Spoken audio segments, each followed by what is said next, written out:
Namaste and welcome to this lecture on mathematical foundations for machine learning. We were looking at the ideas of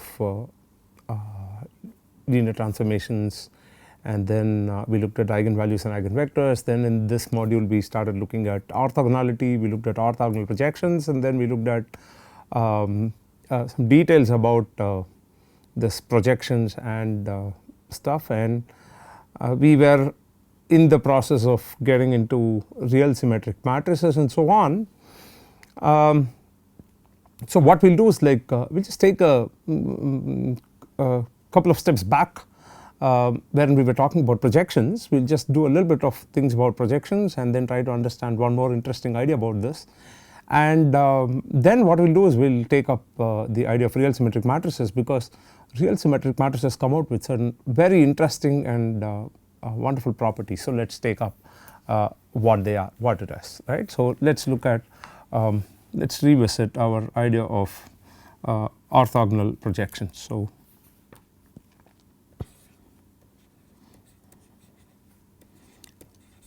in fact we will look at orthogonal complement subspaces. We will quickly do a revisit to the orthogonal complement subspaces. So suppose we have V a vector space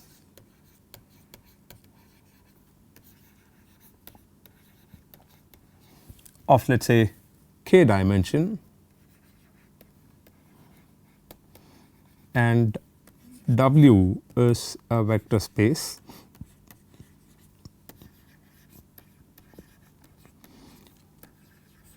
of we will call it as vector subspace of D dimension of V.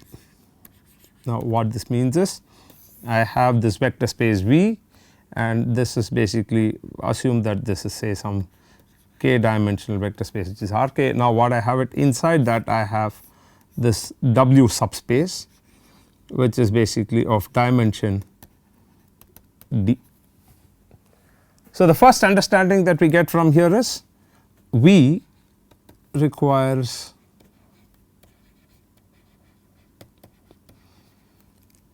k linearly independent vectors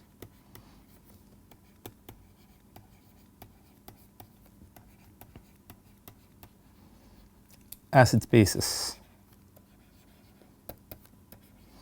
Since we have actually spoken about orthonormal basis, let us make this as orthonormal basis. That means instead of taking it as linearly independent vectors, we will say that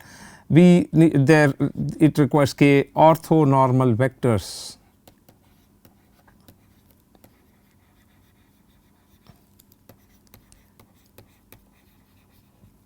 as its basis, right. And let us say that our fellow W is a D dimensional subspace. So which means it already has, let us say, which means this has like D linearly independent vector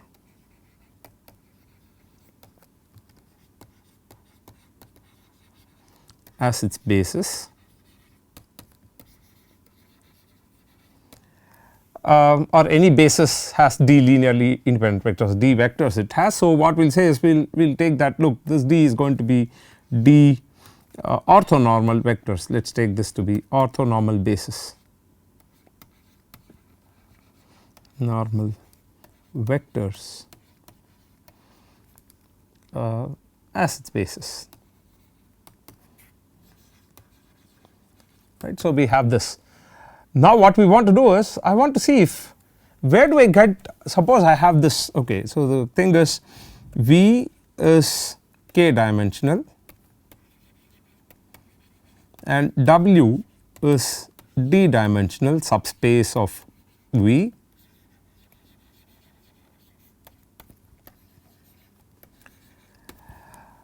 Now before choosing this k dimension, k linearly independent vectors or orthonormal vectors as basis for V, I already have a D number of let us say orthonormal vectors from W. Now what I need is, I just need k minus d more vectors so that I could span the entire vector space V. So, what we want is, let us say this, we say that we want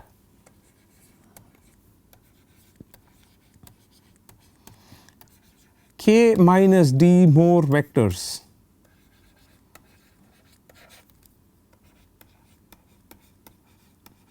such that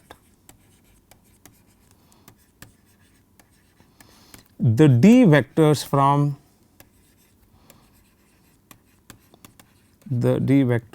W and k minus d vectors from outside W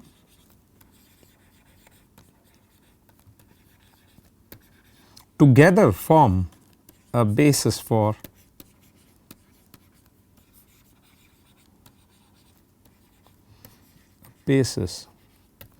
V, right. So, the question is, where do I get these? So, where do we get this k minus d vectors from? So,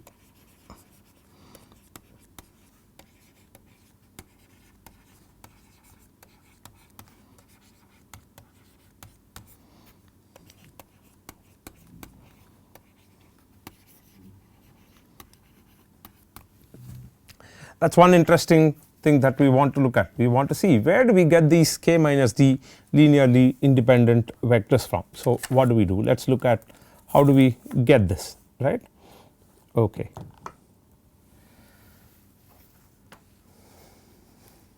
So, let us take this, suppose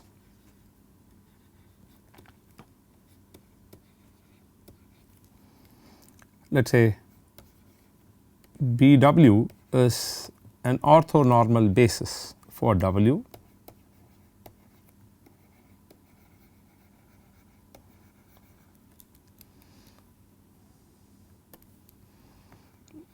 orthonormal basis for W and let us say B W perpendicular is an orthonormal basis for W perpendicular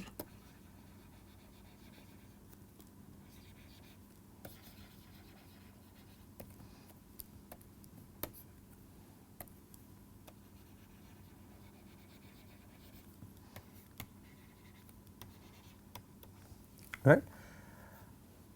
We are going to say that then B W union B W perpendicular forms a basis for in fact an orthonormal basis for V.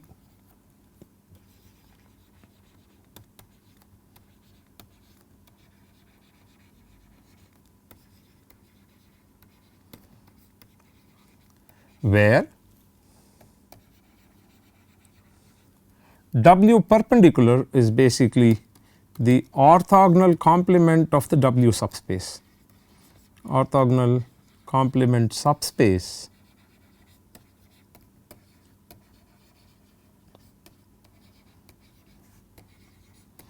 of W, right. Therefore, what we have is you have k minus you have d vectors which would come from d orthonormal vectors which comes from W. Where do I get these k minus d vectors from? Do not worry, pick those k minus d vectors from the W perpendicular, which is basically the orthogonal complement subspace of W. Is that clear? So, what we are going to say is we are going to say pick k minus d linearly independent vectors or orthonormal vectors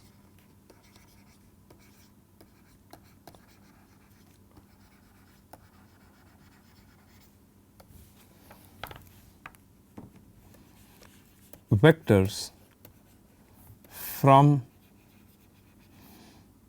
W perpendicular, right. So, what are we going to say? Suppose I have let us say, okay, let me put this. So, let B W contain unit vectors, orthonormal vectors, let us say U1, U2, let us say UK. So, be an orthonormal basis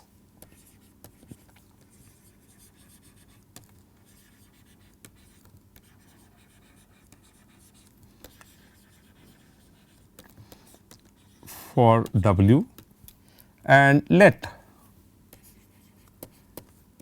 be W perpendicular be such that I have let me put this let us say U1 I will indicate this is perpendicular, then I say U2 perpendicular etc., UK perpendicular. It is not K, I am going to say D minus K or K minus D. Be an orthonormal basis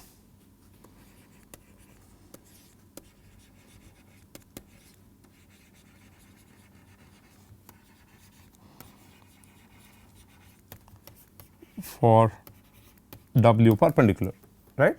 Now, what I am going to do is I am going to do small interesting stuff here. So, what I will do is I will take this, let us say this vector space V, and then let me say that I have this subspace which is W. Let me take another subspace which is basically let us say W perpendicular. Now, what I am going to do is I am going to assume that okay, there is the vector x that I have here. Now, what I want to do is this x basically is a vector which is there in the vector space V. So, what I am going to do is look at this vector x,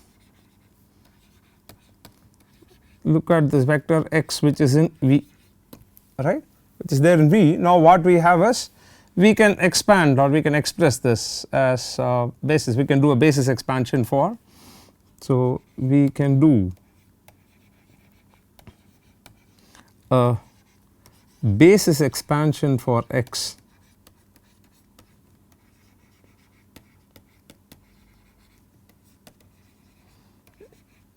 in terms of orthonormal basis, in terms of orthonormal basis for V, right. Let me okay orthonormal basis for V.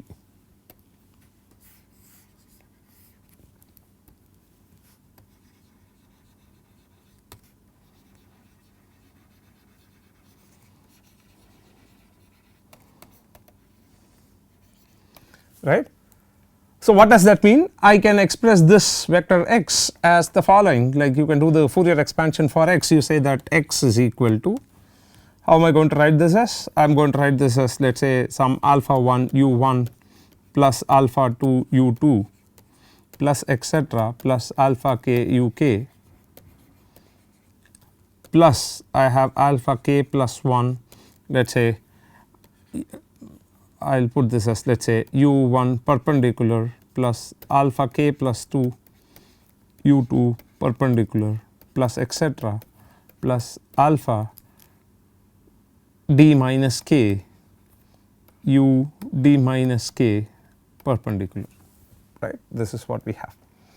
Now, it is easy to find the coefficients alpha 1 to alpha k. I can write this as, I mean this is a vector, u1 u2 etc. are all vectors. So, all these guys are like vectors. So, do not forget that we are just writing this as a linear combination of the basis vectors or the orthonormal basis vectors that we have. So, what is it that we have? How do we get this alpha 1? Alpha 1 I know I can take the dot product of x with u1, then alpha 2 is the dot product of x with u2 and so on. Remember, we have already put this as an orthonormal basis, which means the dot product of u1 with any other u is going to give me, any other ui is going to give me 0 and u1 dot u1 is just going to give me a 1, because the length is unit, the vectors are all unit vectors and the vectors are also orthonormal to each other, I mean orthogonal to each other, right. So, we know what it is. So, I am going to write this x as basically x dot u1 in the direction of u1 plus x dot u2 in the direction of u2 plus etc. plus x dot uk in the direction of uk plus I am going to have this the other guys x dot u1 perpendicular in the direction of u1 perpendicular plus x dot u2 perpendicular in the direction of u2 perpendicular plus etc. plus x dot ud minus k, right. We are going to have d minus k into u d minus k, right. We are going to have this. Now what are we seeing here? This is pretty interesting, because the terms in the red, if you actually see, if you look at all these terms in the red, I can actually write this as, okay, let me do it again. So we see that x is equal to, I can write this as x dot u1 divided by u1 dot u1 in the direction of u1 plus x dot u2 divided by u2 dot u2 in the direction of u2 plus etc. plus x dot uk divided by uk dot uk in the direction of uk plus,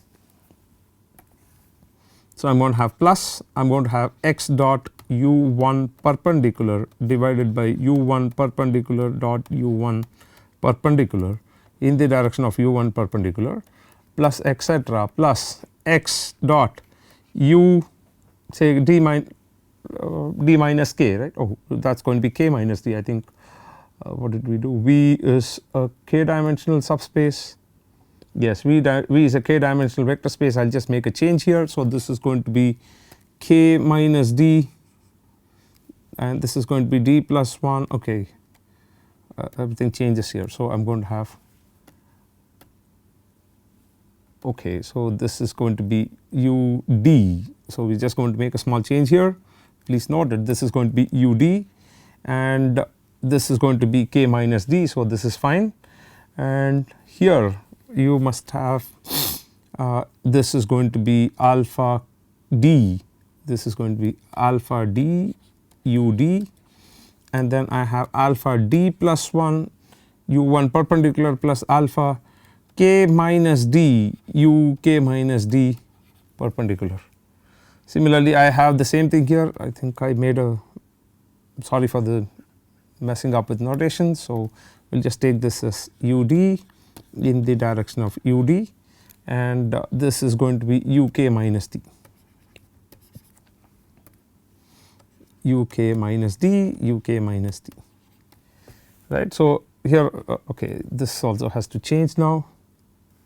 Oh, that will, okay, u d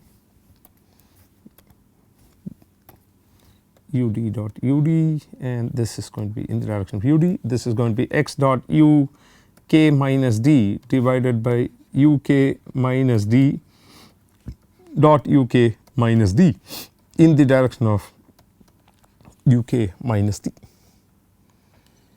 Now what does this expression in the red or the pink color and the one in the violet color that looks like? If you look at it clearly, this says that, look, I have projected x in the direction of u1, and this is the projection that I have.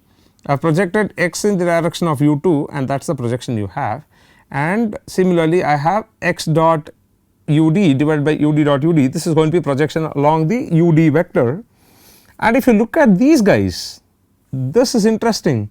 This is going to be projection along u1 perpendicular, etc. This is going to be projection along uk minus d perpendicular direction, right. Yes. Now what have we done? Basically we had this vector x. Let me redraw that figure that we had. So I have this, let us say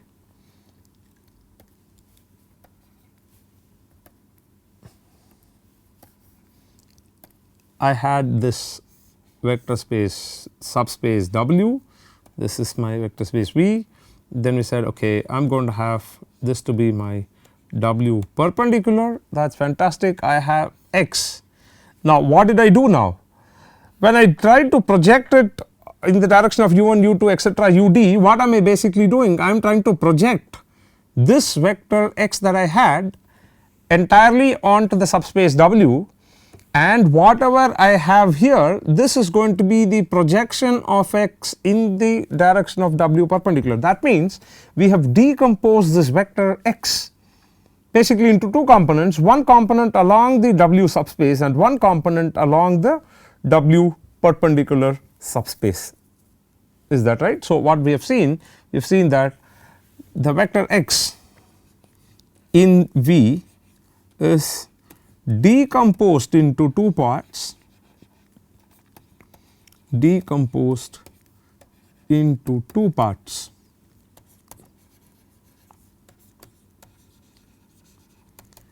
one along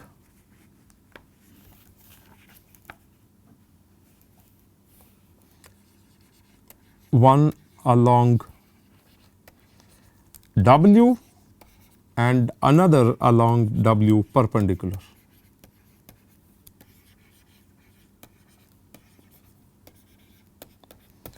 Right. This is interesting. So basically what we have done is I am going to write this vector x as x decomposed along the direction of W plus x decomposed along the direction of W perpendicular, right. This is pretty interesting, right, where xw is basically going to be this.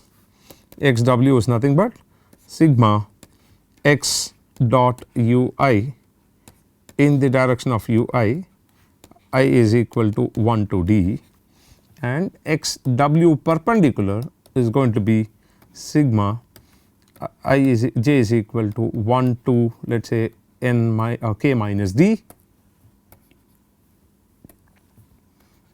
k minus d x dot ui perpendicular in the direction of ui perpendicular, right. This is what we have, right. This is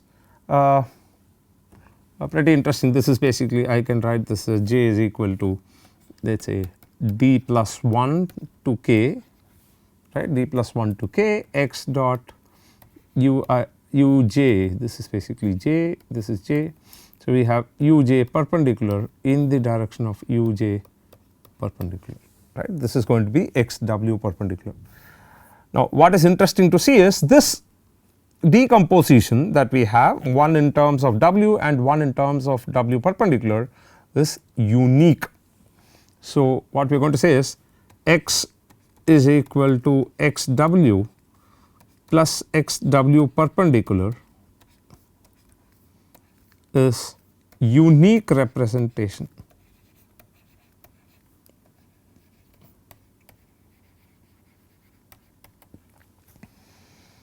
Now, we can easily prove this. This is not going to be a tough job.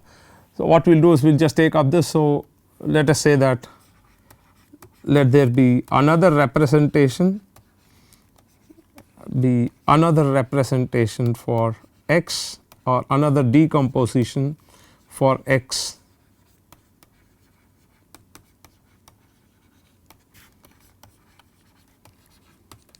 in w and w perpendicular, which we are going to call that as, that means I am going to write this as x vector is equal to, let us say, x prime w plus x prime w perpendicular.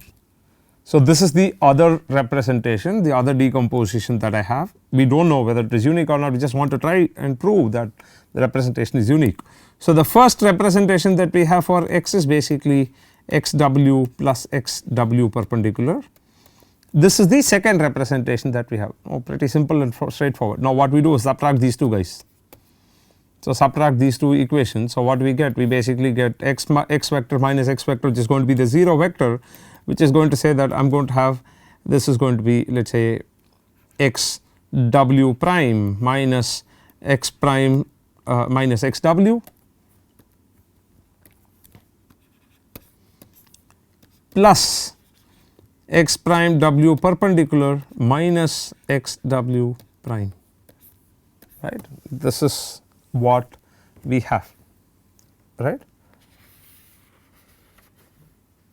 Now, let us do this.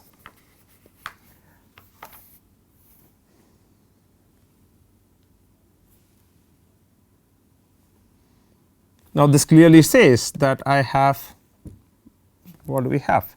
I can write this as x w minus x w prime, right, is equal to, I take this to the other side. So, what do I have? I have x w minus x w prime is equal to x w perpendicular minus x, this is that prime which is there, x w perpendicular. This is what we have. Now this is interesting. Why is it interesting? Because this guy is an element of w and this guy is an element of w perpendicular, right. Now it says both these fellows are same. Oh, what do we mean by both fellows same being same? It simply says that this vector x w minus x w bar lies in the w subspace as well as in the w perpendicular subspace. Similarly, you have x prime w perpendicular minus x prime w lies in both w perpendicular subspace as well as in w subspace. Now we clearly know that you have, if you have a vector which is to be present in a vector space and its orthogonal complement, it can be only one vector which is present in both the spaces, and that is going to be the 0 vector, right. So what are we going to say? We are going to say that we are going to say this x w minus x w prime and x prime w perpendicular minus x prime x minus x perpendicular w perpendicular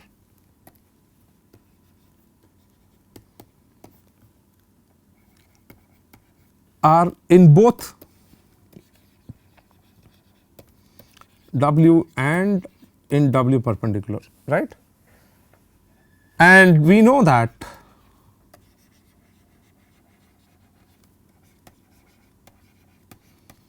w intersection w perpendicular is just the 0 vector, which implies x w minus x w prime, sorry, x w prime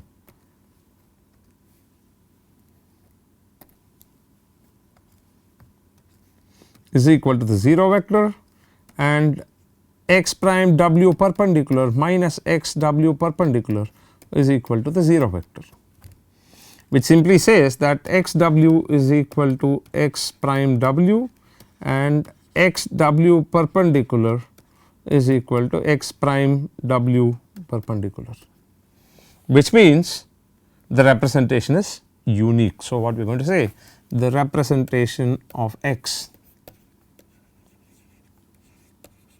or we will say decomposition of x. So we say that decomposition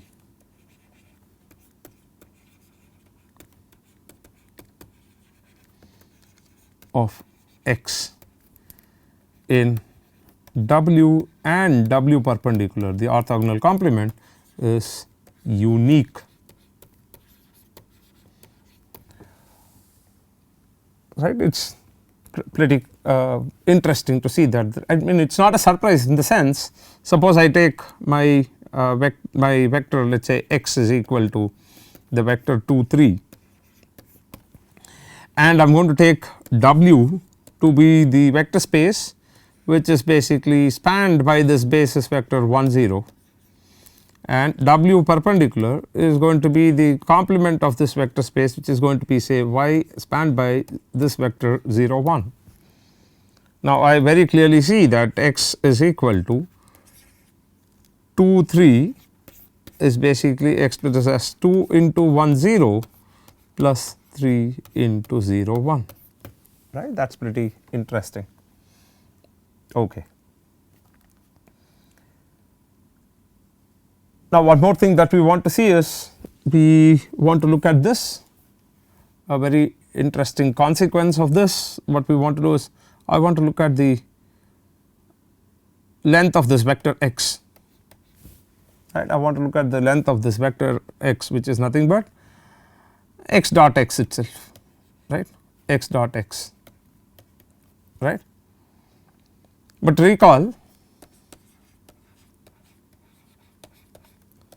that x can be written as a component along a subspace w and a component along a orthogonal complement of w, which is x perpendicular, x w perpendicular. So I am going to write this as what am I going to have? I am going to have this. So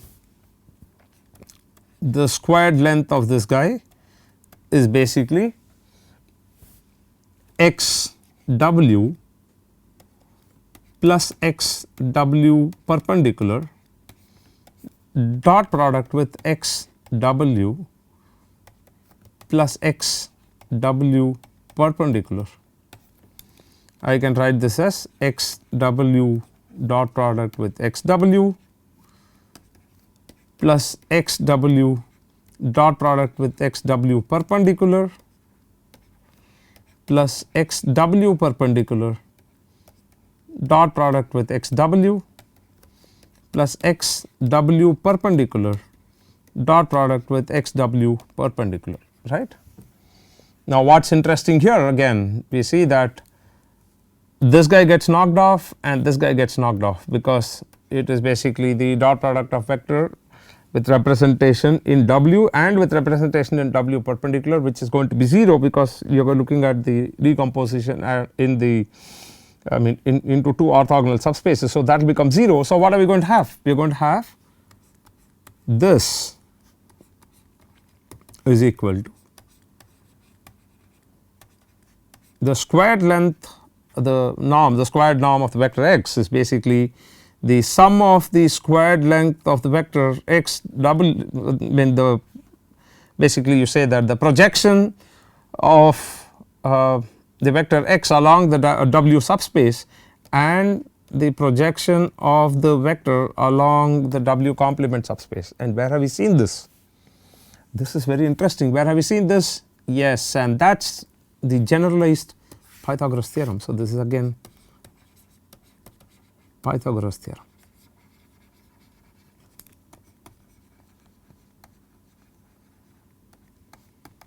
Right.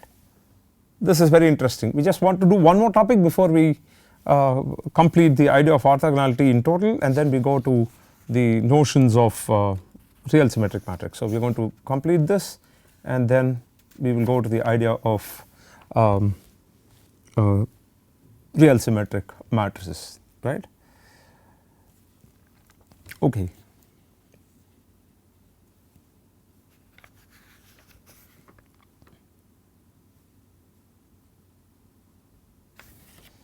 So, what is that? Now, what I have is, let us say I have this vector space V and I have this vector space W and I have say some vector x which is here, right. I want to look at the representation of x in W, right. I want to look at the representation of x in W such that what happens? I want to look at this representation which gives me minimum squared error. So, what is the condition that we want to look at? So, we want to look at the following. So, can we find, okay, let V be a vector space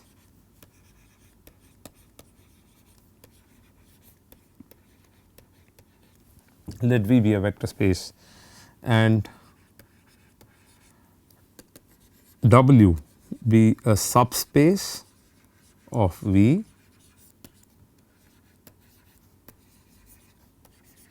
right, W be a subspace of V, and we are going to say consider any vector, let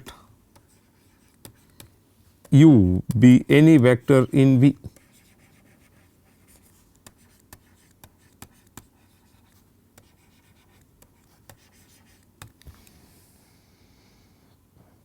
Now, what we are going to ask is, we are going to ask this question: what is the best approximate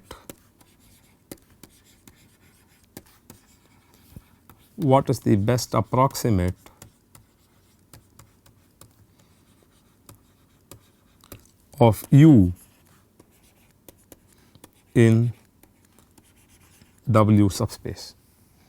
In a sense, what are we asking is, we are going to ask the following. We want to ask, what is that, what do we mean by best approximate? We are going to say that, okay, with the least error, right. So, we are going to say, so what do we mean by best approximate?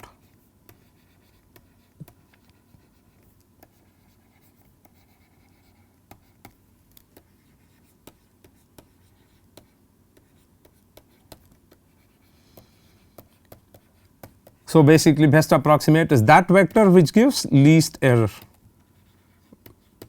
vector that gives least error.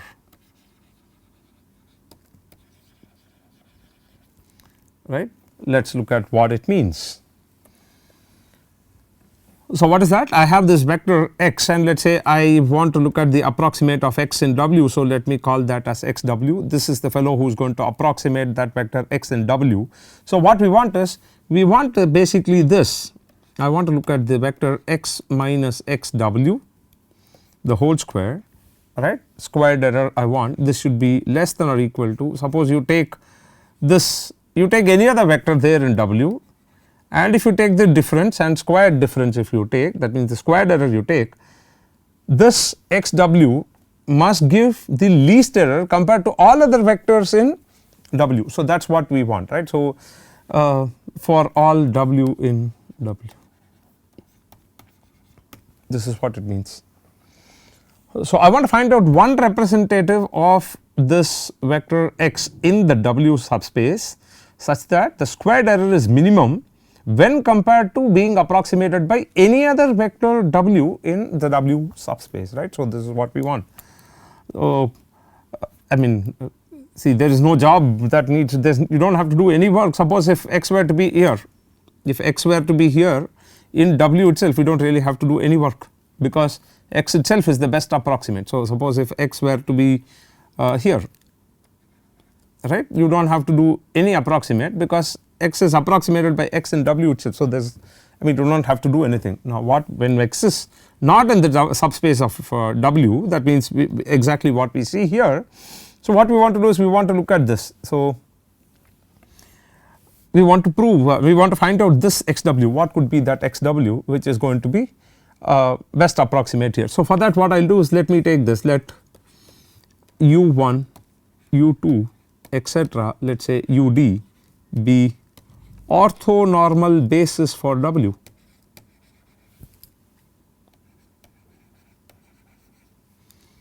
Orthonormal basis for w, right.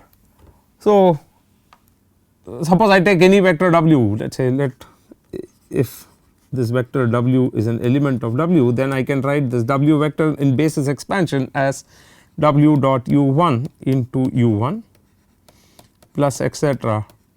w dot ud into ud, this I can write, right. Now, so what we want to look at this vector x. So, we want the squared difference to be minimum. So, I want to look at x minus w square, which is nothing but x minus w dot product with x minus w, right. This is what we have. So, basically this is the vector that we have. So, which I can write this as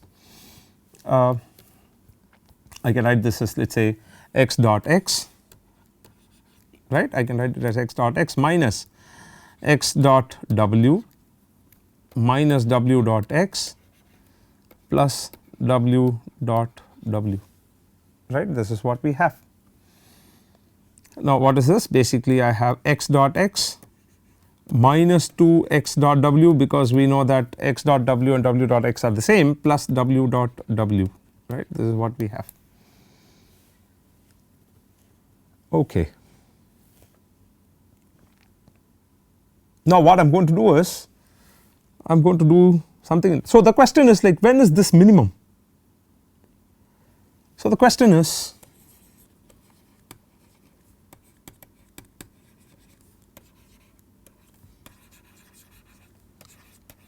when is the above minimum?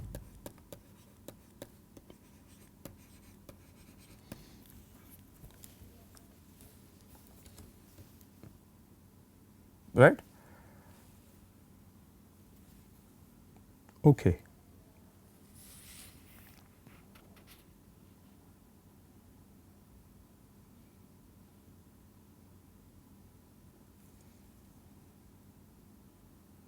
Okay. So, when is it minimum? We are going to ask this question, that is the answer that we need to find out.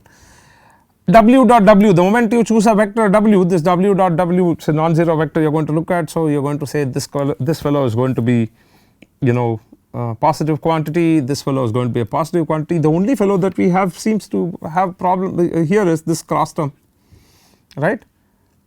How do we work with this? So, for that what I will do is I will just do a small trick here, we will take up this. So, we had this, I will write this as x squared, the squared norm, minus I mean plus I had this w squared, this is what we had, right, and I will do this w expansion in terms of the basis. So, let me write this. So, what I am going to do is I am going to do this basis expansion for w. So, I am going to have let us say x dot x, then plus we had this I is equal to 1 to d, I have w dot ui into ui, this is what we have. So, this whole squared I am going to have, right, this whole squared, minus 2 I have x dot w, and minus 2 x dot w is what I am going to have. So, I will write this as 2, I can write this x, okay, let me do this 2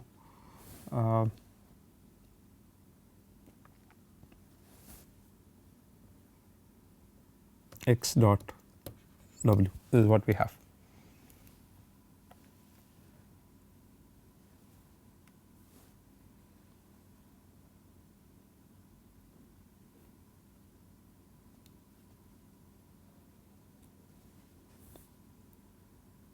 So, let me just do this, let us add and subtract, add and subtract,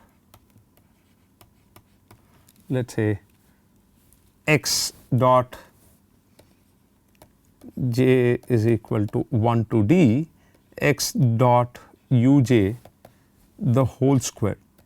Let us add and subtract this term and see what happens, right.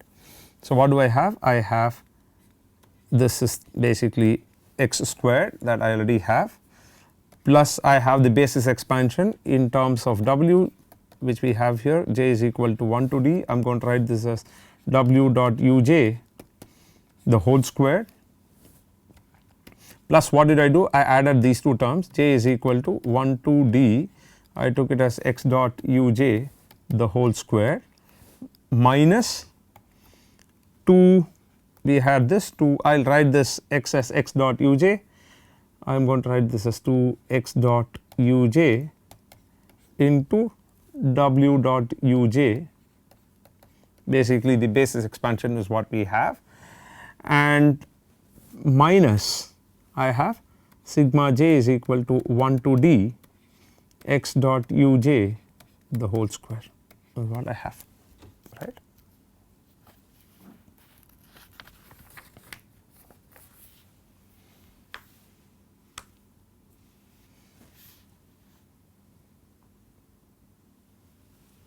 Okay. Now, if you look at this carefully, there is something interesting that is happening. What is that? Let us take this guy, let us take this entire set of 3 terms. I am going to have this to be, let us say, the vector length of x squared minus this x dot uj the whole square is nothing but the projection of x in the direction of w, that means the w subspace. So, I am going to write this as x w square, I have this, and then plus this is nothing but what we have, j is equal to 1 to d, this is nothing but w dot uj, right, or let me write this as x dot uj minus, so what do I have? I have x dot uj minus w dot uj the whole square, right, the whole square. Now, what is this? This is basically my x minus w the whole square, that is what we had. So, the error is minimum. So, error is minimum.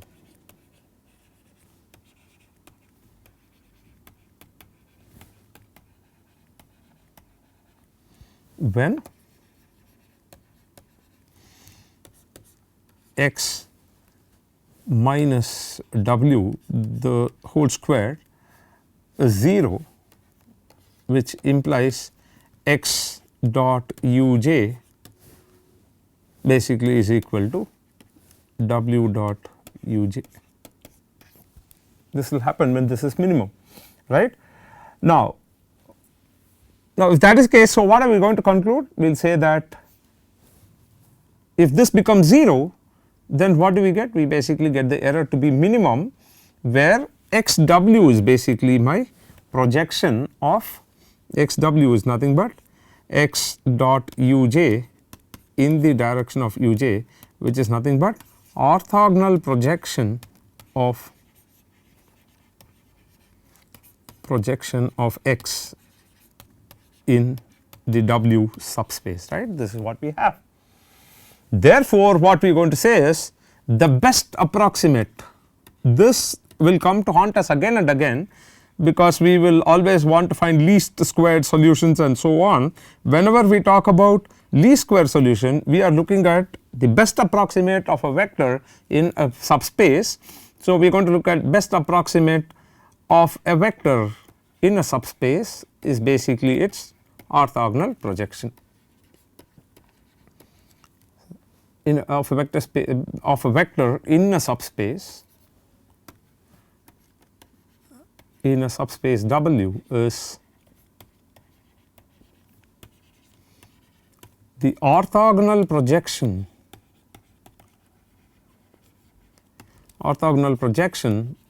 of that vector in W, right. This is a very interesting find that we have. So, this is basically the orthogonal projection of that vector in W. Now, we will come to see this again in when we do least squared solutions, when we do our SVD and all, you would see this again and again, right. So what have we found? We found that whenever you have a vector and you have a vector space and then you have a vector subspace, say W, I can decompose this vector, let us say x, in terms of into two components, namely one component with W and one component in W perpendicular, and then if I want to find out what is the best approximate of a vector from a vector space V in a vector subspace W, we find that the one which minimizes the squared error is going to be the orthogonal projection of that vector in W. With these in mind, now what we are going to do is we are going to take a nice leap into, let us say, a singular value decomposition and the idea of principal component analysis and so on. But before that, we will have to still work on our concept of real symmetric matrices. So, in the next class we will look at the idea of real symmetric matrices, properties and so on, right. So, we are going to look at these real symmetric matrices and properties. Remember, whenever you do machine learning, real symmetric matrices will typically come into picture, because you will use your covariance matrix, variance covariance matrix, and real symmetric matrices are the most important ideas that you need to study whenever you look at variance covariance matrices. So, in the next lecture we will look at real symmetric matrices. Thank you.